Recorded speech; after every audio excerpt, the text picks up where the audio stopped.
សួស្តីពុកម៉ែបងប្អូនទាំងអស់គ្នាថ្ងៃនេះនាងខ្ញុំចង់បង្ហាញពុកម៉ែបងប្អូនទាំងអស់គ្នាពីប្រភេទម៉ូទ័របូមទឹកដែលអាចប្រើផ្ទាល់ជាមួយនឹងផ្ទាំងសូឡាតែម្ដងហើយយើងប្រើតែពីរផ្ទាំងនេះគឺអាចប្រើបានទេពុកម៉ែបងប្អូននេះ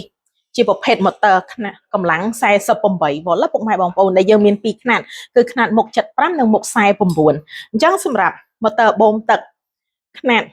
49នេះគឺអាច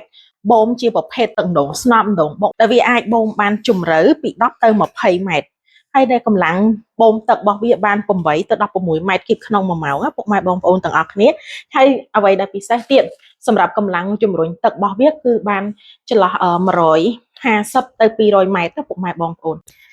ចាពុកម៉ែបងប្អូនសម្រាប់នេះវិញជាប្រភេទម៉ូទ័រ48វ៉ុលដែលមុខចេញចូលវា75ពុកម៉ែបងប្អូននេះអាចមើលបានអញ្ចឹងសម្រាប់ម៉ូទ័រនេះស័ក្តិសមជាមួយនឹងការបូមទៅលើប្រភេទទឹកបឹងទឹកស្រះទឹកបន្លាយរបស់ពុកម៉ែបងប្អូនដែលវាអាចបូមបានពី4ទៅ8ម៉ែត្រពុកម៉ែបងប្អូនហើយកម្លាំងបូមទឹករបស់វា1ម៉ោងអាចបូមបានរហូតដល់ទៅ20ទៅ50ម៉ែត្រគីបក្នុង1ម៉ោងពុកម៉ែបងប្អូននិងកម្លាំងជំរុញទឹករបស់វាអាចចន្លោះបានពី150ទៅ200ម៉ែត្រនោះអញ្ចឹងសម្រាប់ពុកម៉ែបងប្អូនដែលមានតម្រូវការចង់បានប្រភេទម៉ូទ័របូមទឹកដែលអាចប្រើជាមួយនឹងផ្ទាំងសូឡាផ្ទាល់តែម្ដងអាចទំនាក់ទំនងមកកាន់ page ពួកយើងបានដើម្បីទទួលបានព័ត៌មានលម្អិតទាក់ទងជាមួយនឹងប្រភេទម៉ូទ័របូមទឹកនេះក៏ដូចជាតម្លៃពិសេសផងដែរអរគុណច្រើន